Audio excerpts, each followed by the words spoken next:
Hello everyone, welcome to my channel.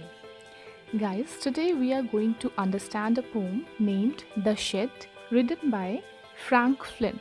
Okay, so before I describe this poem to you sentenza wise, firstly I'll give you a brief discussion or description about what this poem is all about. It's about a shed that the poet is talking about, and the shed is like a simple roofed structure used for keeping animals or storing things. Okay, and how the poet is looking to that shed that he has in his garden, at the bottom of his garden. So let's discuss about that.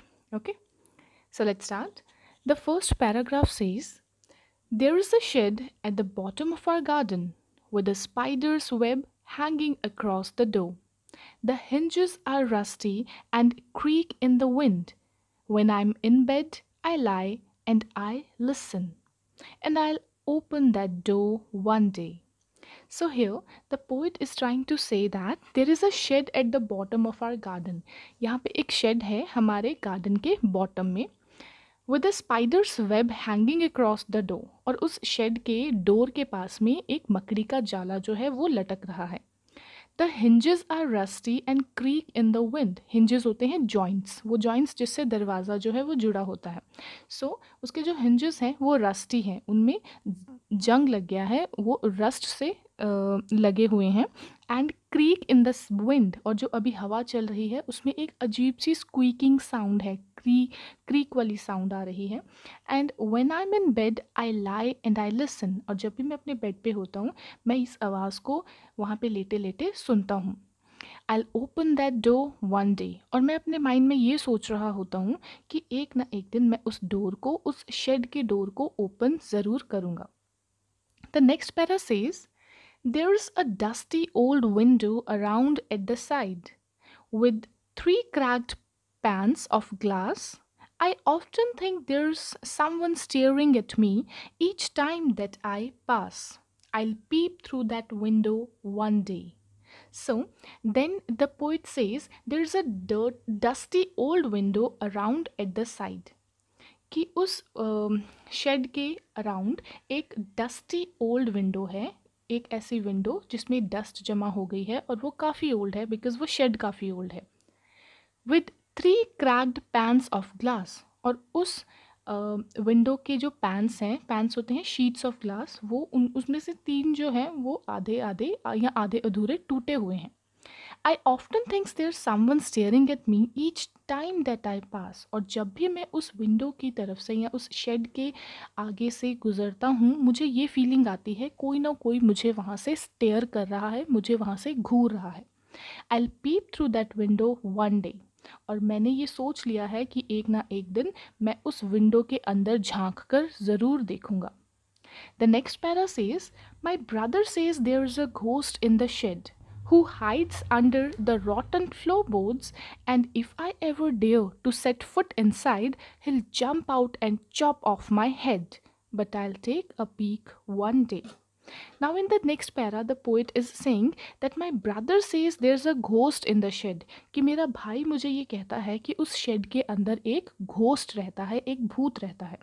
Who hides under the rotten floorboards, जो कि उस rotten का मतलब है spoilt, मतलब जो चीज़ सड़ गई है.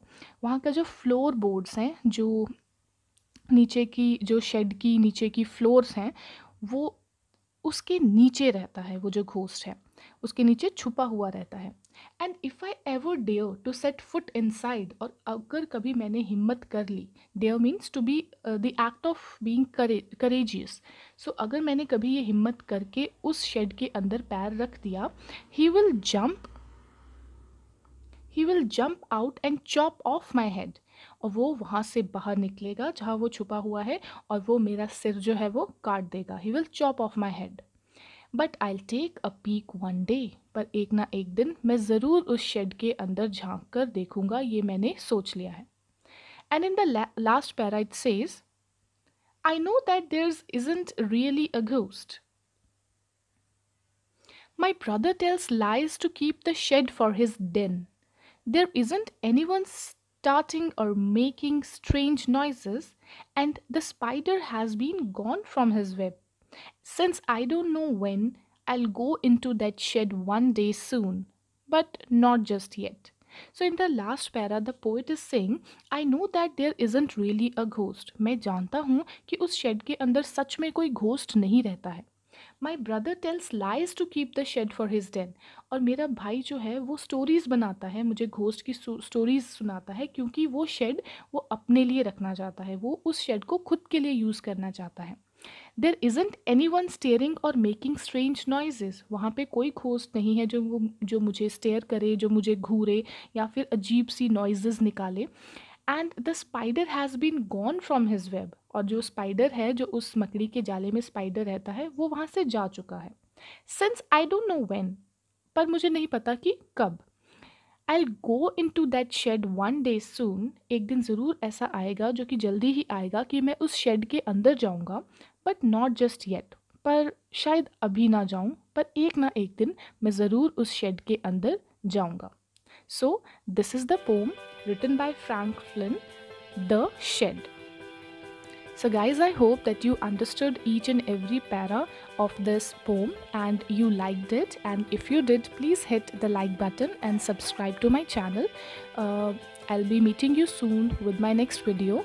Till the time, take care. Have a wonderful day ahead. Bye bye.